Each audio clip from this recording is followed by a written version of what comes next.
Hello friends and welcome back to the channel, Oscar here. Today I thought we would jump into some of the top posts this week from the Dreamlight Valley subreddit. And we often get a mix of some sort of like really nice builds, but also some memes and then also a good selection of events. It's a really handy subreddit to visit for news and just for seeing what the community is up to really. So with that being said, maybe you want to grab a snack and then we can sit back and see what's been trending in the Dreamlight Valley community this week. So first up we have SW Smiles with a stroll through the Glade. Oh wow, straight away, look at that. That is just a gorgeous build. You can tell from the offset. I know we haven't even seen much yet, but that looks beautiful. That Main Street path is one of my favorites in the game. It goes with so many different biomes and builds. Like you wouldn't normally think to put it down in the Glade, but even with the lighting, it still works down here. Oh, and that's a great use of the train that we got from the star path. I kind of wish that it was interactable. I don't know, like even if it just went backwards and forwards, like a couple of tiles, I feel like that could have been really fun and add some like really kinetic energy to the item. But I love this little functional farm area. It's always handy to keep a space free for actually using the game like as it was intended for resources, because you can do all of the builds in the world, but if you still can't access like the mining nodes and you still can't grow crops, then you're going to run into issues when you're trying to do things like the star path. You know, I actually forgot about these lights. It was only when I did the speed build video for the Dream Snap this week that I realized just how bright they are. They give off so much light, like, and it's quite directional, so it like comes vertically down on you. I didn't actually realize, so I'm gonna try and play with those in a future Dream Snap and see if I can get some sort of like ambience going. And of course you've got a row of houses which go perfectly together, that Lady Jane house with the Tiana house and then finishing off with the restaurant. One of my favorite things like about builds like this is like almost a sense of urbanization, not in like a city sense, but in like actually pedestrianizing the space as if people were going to live there. And you can see on this stroll, it's just like executed perfectly. Yeah, that's a great build. Well done. That's absolutely gorgeous. Let's see what some of the comments say. The swish swish of the dress reminds me of Corgi Derrieres. Yes, it does. It's funny because that Ariel dress, and I think a couple of the other dresses have like a certain swish on the back end, which do make it seem like a Corgi butt. Stitch and Rice says, I wasn't going to get the dress, but now I see how fantastically it moves. It turns out I am going to get the dress. Yeah, that's a great example of why seeing things in motion sometimes can really help make a decision on whether you want to buy something, especially when you're spending real money. Shadowstar Queen says, this is ridiculously impressive. I wish I had the patience to do this. Yeah, that's absolutely right. I mean, it does take dedication and perseverance when doing a full build like that. So 100% the patience is commendable. And then Jay and Mika say, wow, I never knew the limits of this game until people really started pushing the design aesthetics. This is stunning.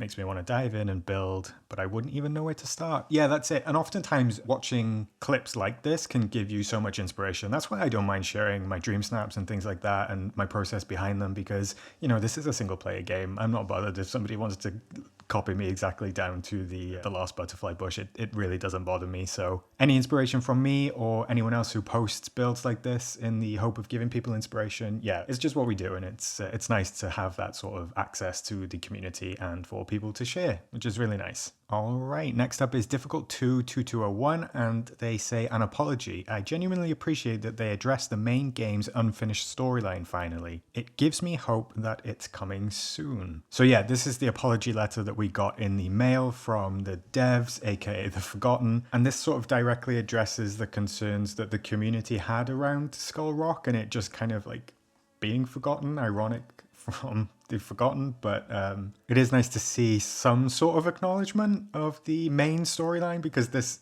is the main storyline in the game and it's just kind of been left, I think, for like over a year now, which is really crazy. And as Difficult 2 says, hopefully this is a sign that something is coming soon. I mean, it's obviously a reference to Peter Pan, because in the film Skull Rock is a notable location in Neverland, and there's all sorts of tie-ins with Captain Hook and the Lost Boys and that sort of thing. So it's quite obviously a reference to Peter Pan. It does suggest to me that we will be getting some sort of Peter Pan storyline at some point, and I suspect that the comments are going to agree with me. Let's take a look. And yeah, of course, the first and top comment is a little gif of Peter Pan. Now, I would be excited for that because I feel like it would bring a lot of like fairy core elements to the game, which could be a really interesting star path, and I know would be like on the highest form of wish list for a huge chunk of the player base. So yeah, a fairy themed star path or something like that coming alongside Peter Pan would be a perfect addition. Wronglander says, at this point, I'd say screw the Forgotten and take a crowbar TNT to the cave's entrance. Whoever's in there is probably on the brink of starvation by now with all their umming and ahhing. Yes. Yeah, that's true. Sometimes you just got to take matters into your own hands. It doesn't matter if you're waiting for the storyline, you have to do what you have to do. But unfortunately, I don't think that we can craft TNT in the game unless there's a crafting recipe that I have missed, which is entirely possible. TJ Love says, almost seems like a promo tease for an upcoming expansion or something. Yeah, I would agree. I don't think that it's going to be a paid expansion. I really do think that it's going to be in the base game, just because it is the base game storyline.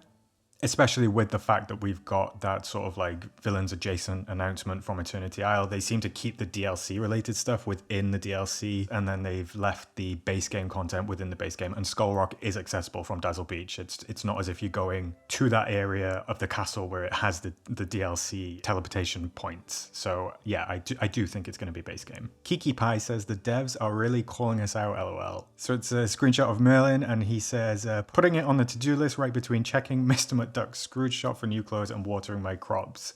Yeah, that feels like a call out, doesn't it? It feels like a call out of the people who say, my shop is empty, and probably the players who have become billionaires off pumpkin farming. So yeah, I feel like it's fun when devs put those little Easter eggs in the game for us to find, especially because it's a live service game. It really adds that element of like fun that the devs can interact with us inside the game. So yeah, that's a funny little quip from Merlin. Unknown Ermin says, my wife says she doesn't want to waste Dreamlight on storage chests. Wow, this is chaos. I just looking at this kind of like gives me a little bit of stress. Not wanting to waste Dreamlight on storage chests is like absolutely valid. I get it. Those things are expensive and they can be hard to craft. You can drop your items in some sort of format. I mean, you could drop like all the sticks together, or you could drop like all of the food together, but no. Unknown Ermin's wife just seems to love chaos, and she is clearly an agent of chaos. I'm also laughing because she has bare feet as well, like running around the valley in bare feet. Something about that is just cracking me up. But those two things, the bare feet and the chaos of organization, are just going together perfectly.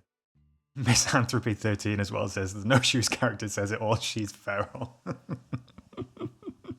As someone who enjoys the sound of bare feet on the cobblestone pathways, I can excuse the no shoes, but the clutter is absolutely feral. That is it's a great word. Yeah, absolutely. I mean, there's no disrespect to your wife. I'm sure she's amazing. The character in the game, however, unacceptable. This is actually a great point from Spacetime23, is that those items will all count towards the item limit. So you can in fact buy Daisy's wardrobe in Scrooge's, and I think there's also a couple of other things like the gem storage, like Scrooge's vault. If that pops up, that is storage, and I believe that, yeah, as Spacetime says, the fridges and another couple of wardrobes count towards your storage. So you don't actually have to craft anything as long as you've got the coins to buy them from Scrooge. And yeah, of course, why did I not think of that when I first saw the post? You can't access that stuff for like cooking and crafting as well. So it's not technically in your inventory, which is of course very helpful and a reason that a lot of us store things. Now, Wallasian says that these Ariel items are pricey, 15k for a fruit bowl. Yeah, I have to agree. I mean, the prices are kind of like out of whack. I don't know what the devs were thinking when they priced these items, because some of them just don't make sense with any of the other like-minded items in the game that are sort of like similar. As the OP correctly pointed out, 15,000 for a fruit bowl is just wild. But having said that, I do understand that GameLoft realizes most people are making millions from pumpkins, so there is always like more money to be made, and there's always more money to be had. And honestly, it's really quite easily obtainable. So these numbers are kind of like arbitrary anyway, because unless you're like first starting out, you're not needing to typically save up or grind for days and days to try and get enough star coins to buy these things. But I do agree the pricing doesn't seem all that consistent, and yeah, this particular bundle is very high. I mean, look at that placeware set. The plate and the glass are 20,000 coins. That's wild to me. And the top comment is, inflation has hit the valley. Yes, it has. I actually mentioned that in another video as well. Like, Scrooge McDuck is clearly on a rampage and he wants to punish us all for what is going on in the real world. Elena Vaughan correctly identifies everyone broke the Dreamlight market by farming pumpkins, so now they're raising the price of items. I agree, that's what they're doing. Like, the devs aren't silly, they know what people are doing. I mean, they've got all the data as well. I'm sure some people have billions of coins. But as Yinchi says further on, I would rather that they bump the prices like this. So yeah, maybe some of the prices in the shop are like all over the place, but I would rather them not nerf any of the prices of like crops and things like that, because when you finally unlock the Forgotten Lands as a new player, having access to pumpkins and being able to like build up your star coins really quickly is a super useful benefit for buying new items from Scrooge. So yeah, it's not something I would want to see them do, and if they want to raise the prices because of it, so be it. And finally, we've got a little event post from Harvey22Dent saying, what is the purpose? I'm sure someone else has mentioned this, but why? This is, if somebody was asking me like, oh, like, how is Dreamlight Valley to play? Is it like a stable game? I would just show them this picture, because I feel like this is like a perfect representation of what it's like to play the game. Beautiful game, beautiful items, quality assurance, lacking in places. To be honest, something like this is really indefensible. There's no reason that it should be doing this. There's no reason it should be picking up the sand on the grass and the grass on the sand. Like, it's just one of those oversights that we get a little too frequently for my liking, particularly in a game that we spend like, or certain people spend substantial amounts of money on. Like, I saw a Reddit post or a Facebook post a couple of months ago that somebody was quite literally spending $50 a week on moonstones because their dream snaps weren't bringing them in, so they actually just spent money to be able to buy stuff in the shop. Like, so there's people out there that are spending money on this game religiously, and bugs like this are just kind of like unacceptable, really, in the grand scheme of things. I know they're only minor, and if it was like just this one thing, then yeah, it would be okay, that's kind of annoying, but it's not. This is like one of many things just like this, so I understand why people get frustrated. Hello there, 666 says, in case you forgot where the tree is placed, there's a different colored ring around the base to help you see it. Hope this helps. Yeah, I mean, sure, we can go with that. We can go with that. Elena Vaughan again, hello, you're popping up a couple of times in this video, so I was going to try and defend this, but I got nothing. I don't know how to play devil's advocate for this one. Yeah, I do the same. I try and defend the game and the GameLoft devs as much as I can, but like you said, indefensible, really. And then Shamak Khan says, this is cruel and unusual. And do you know what? I love that description for things, especially when someone's feeling like a little bit dramatic and they want to be like, this is such a cruel and unusual punishment, and it's for like the most mundane thing in the world.